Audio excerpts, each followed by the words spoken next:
Hello twelfth student, आज हम लोग केमिस्ट्री में सॉल्यूशन चैप्टर के सारे फॉर्मूला जो इम्पोर्टेंट फॉर्मूला है ना, इसी से सारे आएंगे। ठीक है, तो एक बार सारा जो फॉर्मूला है हम एक साथ डिस्कस कर रहे हैं। ठीक है बेटा, तो देखो कंसंट्रेशन ऑफ सॉल्यूशन फर्स्ट है परसेंटेज डब्ल्यू बाय डब्ल्यू।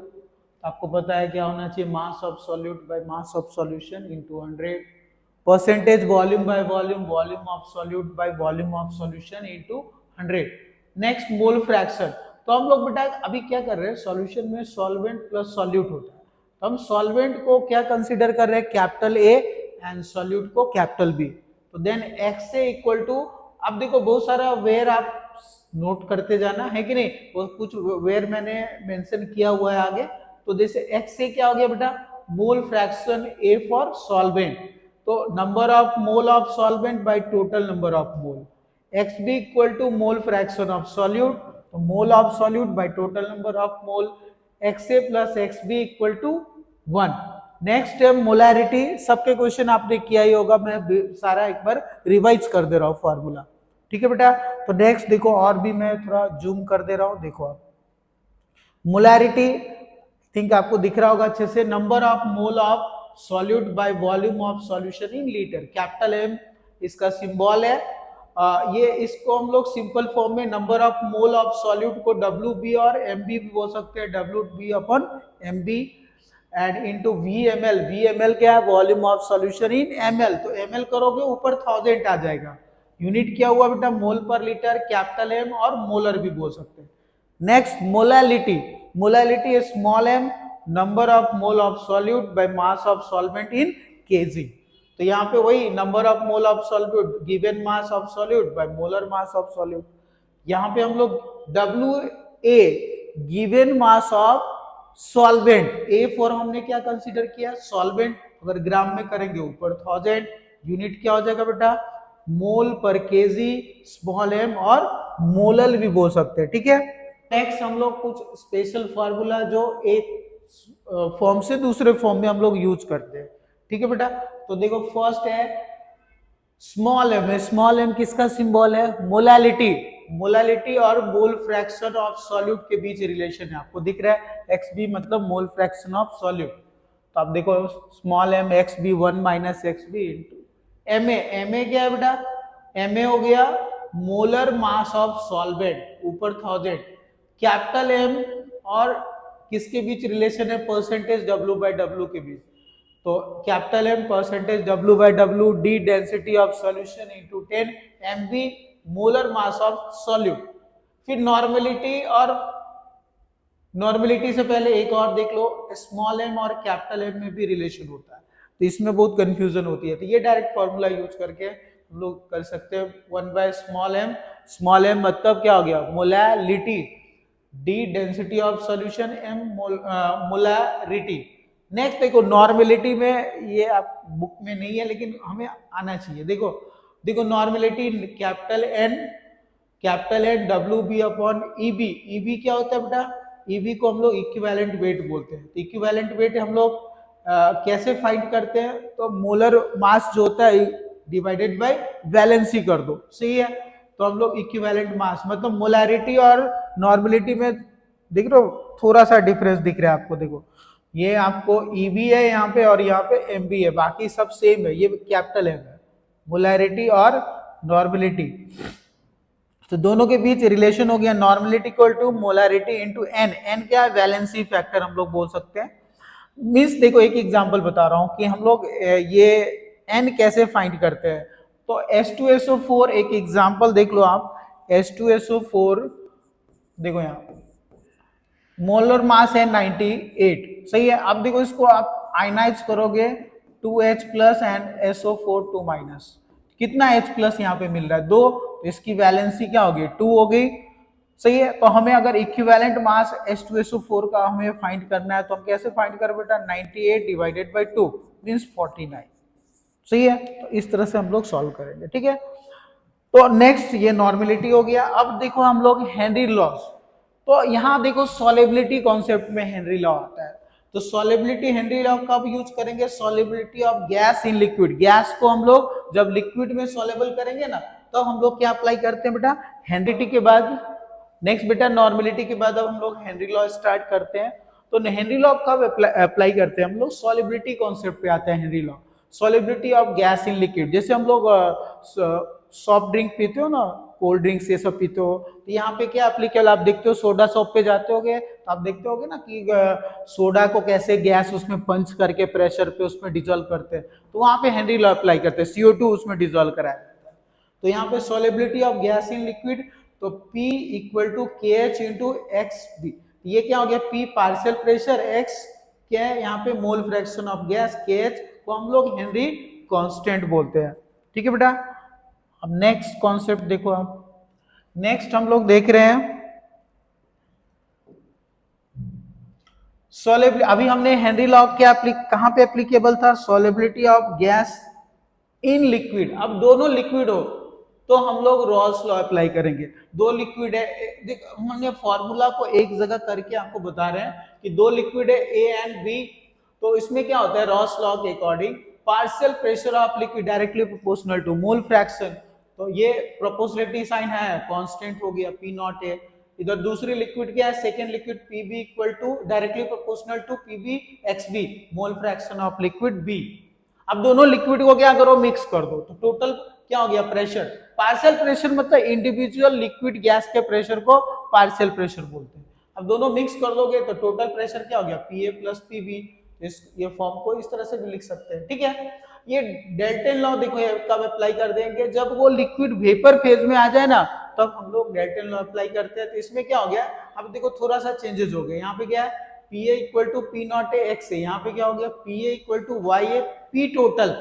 सही है। तो YA और ये लिक्विड B के लिए PB equal to YB P total. तो YA plus YA and YB क्या बेटा? Mole fraction of liquid A and B at कौन से फेज? वेपर फेज पे।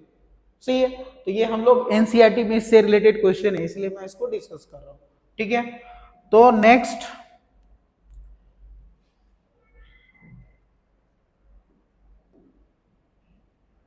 देखो, अभी ये सबसे मेन कॉन्सेप्ट है इस चैप्टर का, कॉलिगेटिव प्रॉपर्टी। सबको इसमें कंफ्यूजन होता है। ठीक है। तो इसको चलो हम एकदम सिंपल वे में आपको बता रहा हूं कि कॉलिगेटिव प्रॉपर्टी क्या होता है। सही है।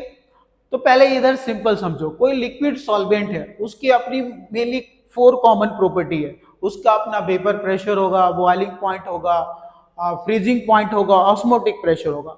उसमें हम लोग small amount of non volatile solute add कर दिया। ठीक है। नॉन वोलेटाइल मतलब जो अपना अमाउंट मेंटेन रखे। जैसे ही ऐड करेंगे वो सॉल्वेंट अब क्या बन जाएगा बेटा?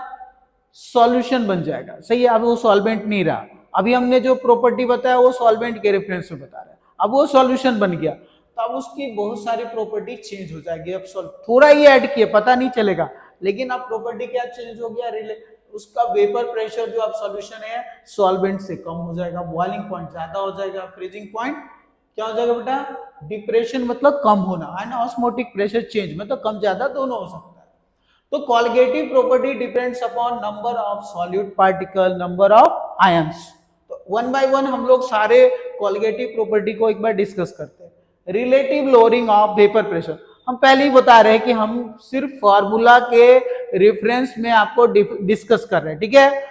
क्योंकि थ्योरी पार्ट को हम अभी उतने ज्यादा फोकस नहीं कर रहे हैं, हम फॉर्मूला को एक जगह करके आपको बस एक्सप्लेन कर रहे हैं कि आपको इजी रहे कैसे अप्लाई करना है। ठीक है। तो relative lowering of vapour pressure, अब इसको समझो। पहले हम लोग lowering of vapour pressure clear करते हैं। P नॉट ए बेटा वेपर प्रेशर ऑफ सॉल्वेंट, पहले ही बताया कि सॉल्वेंट का ये वेपर प्रेशर है, हमने small amount of non volatile solute add कर दिया, अब क्या बन गया? सॉल्यूशन बन गया। अब उसका वेपर कम हो जाएगा। किसका कम हो जाएगा? सॉल्यूशन का। तो लोअरिंग क्या हो गया? P not a minus PS। PS क्या है? वेपर प्रेशर ऑफ क्या? सॉल्यूशन। सही है। बहुत जगह मैंने देखो क्या है P नॉट ए PS, तो मैंने मेंशन किया हुआ है, आप लोग देख लेना। ठीक है। तो अब देखो नेक्स्ट, अब रिलेटिव लोअरिंग। तो रिलेटिव में क्या हो गया? P नॉट मतलब लोअरिंग ऑफ वेपर प्रेशर। अब इसको हमने किससे डिवाइड कर दिया? Vapour pressure of solvent. ये equal to mole fraction of solute. Mole fraction of solute क्या हो गया बेटा?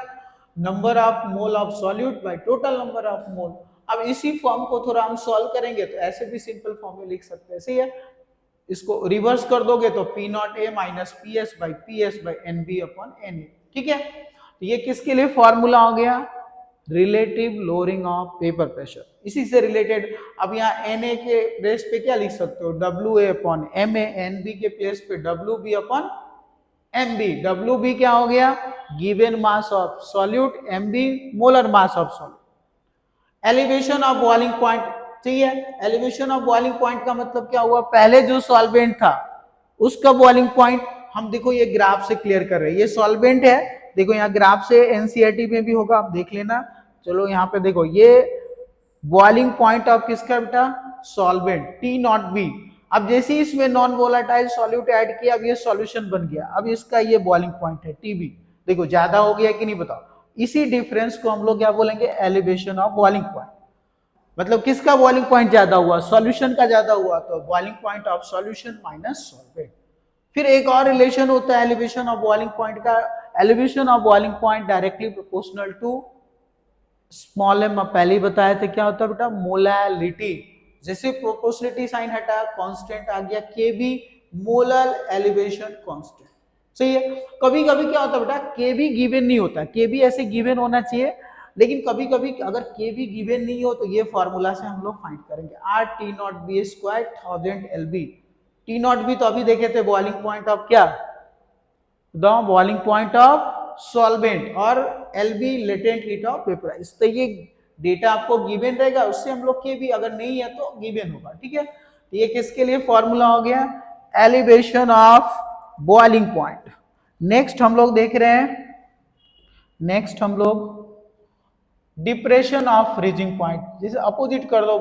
उसमें आपने देखा था, अभी जस्ट हमने चेक किया था कि बॉइलिंग पॉइंट सॉल्यूशन का इंक्रीज होगा, तो ग्राफिकली देखा गया कि ये देखो ये बॉइलिंग पॉइंट ऑफ सॉल्वेंट है, और जैसे इसमें नॉन वोलेटाइल सॉल्यूट ऐड किया तो देखो ये सॉल्यूशन का बॉइलिंग पॉइंट कम हो गया। सही है। तो यहाँ भी डेल TF किसका ज्यादा है, यहाँ पे सॉल्वेंट माइनस सॉल्यूशन।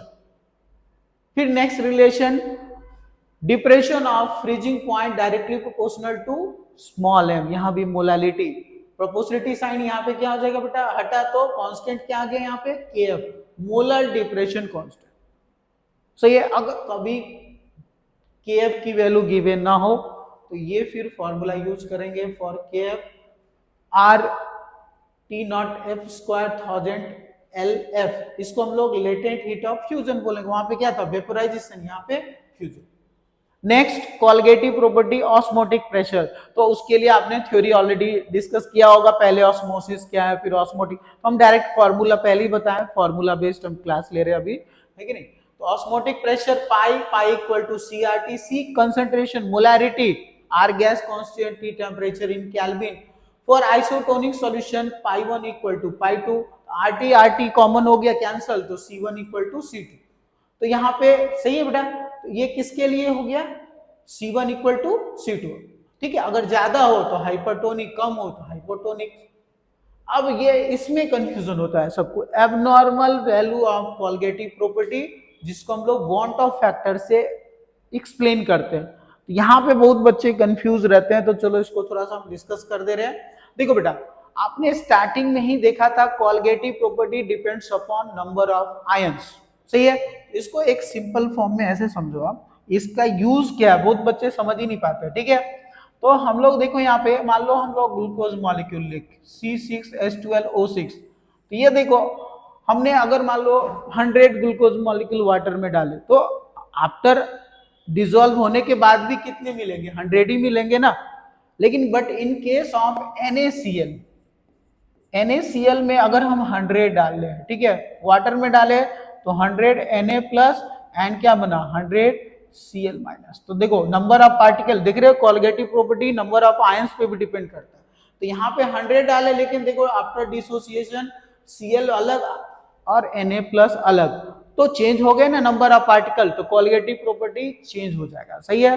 तो इस केस में हम लोग एबनॉर्मल कॉलगेटिव प्रॉपर्टी का कॉन्सेप्ट यूज करेंगे। तो I से इसको हम लोग वांट ऑफ फैक्टर से इंडिकेट करते हैं I, तो इसके लिए ऐसे भी डायरेक्ट फॉर्मूला ऑब्जर्व या एबनॉर्मल, CP मतलब कॉलगेटिव प्रॉपर्टी बाय नॉर्मल कॉलगेटिव प्रॉपर्टी, इसमें calculated molar mass by observed molecular mass, ठीक है। फॉर डिसोसिएशन अल्फा, अल्फा को क्या बोलते हैं बेटा, degree of dissociation equal to I-1 by N-1। ठीक है। डिग्री ऑफ डिसोसिएशन मतलब कितना परसेंट आयनाइज हो रहा है, ठीक है, उसे हम लोग क्या वर्ड यूज करते हैं, डिग्री ऑफ डिसोसिएशन।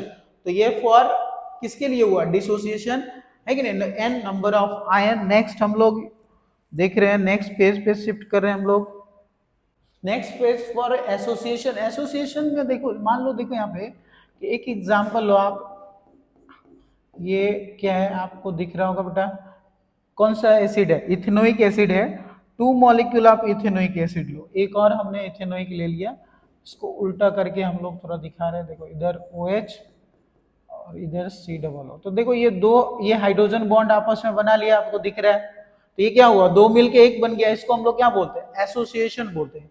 क्या बोलते हैं इसको हम लोग, एसोसिएशन। उसके लिए अल्फा फॉर्मूला है। अब हम लोग जहां भी डिसोसिएशन और एसोसिएशन होगा तो कोलगेटिव प्रॉपर्टी के जितने फॉर्मूला है सबके आगे हम लोग क्या यूज करेंगे, आई, बॉन्ड ऑफ फैक्टर।